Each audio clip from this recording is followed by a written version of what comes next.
Alright, Bill Henshaw here again. More current news. Probably many of you have heard about this one already.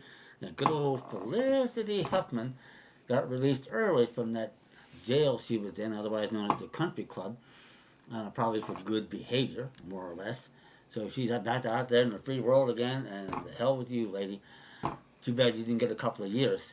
And the point of this update is this, that now the feds are claiming, without any apparent changes in whatever these laws were that she violated, they're now going to come down much harder on other people who have violated these laws. Now, you didn't say that that may not depend on whether or not you're a celebrity or not. That we don't know. But if you're going to do that, that makes it look even worse what they did here. And in my view, that points out the fact that a lot of people got paid off behind the scenes to get her, where she only got 2 weeks in jail. Now, if you or I did that, my God, we probably would have got 5 years and maybe more than that, and another 5 years on probation.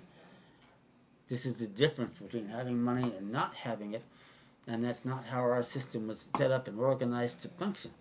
It was not, and it is not, and yet in today's world, and with these corporate entities created by the 14th War Amendment, and new viewers check out my video on this 14th Amendment, you'll see exactly what I'm talking about. All the corporate powers, have taken over the country.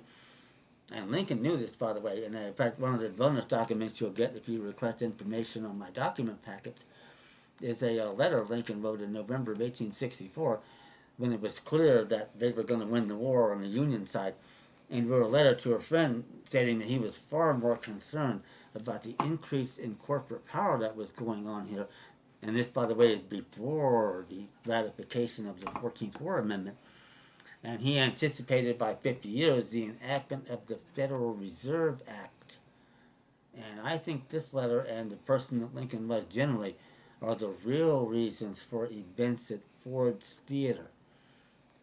Now, to be sure, I was brought up in remnants of the Old South.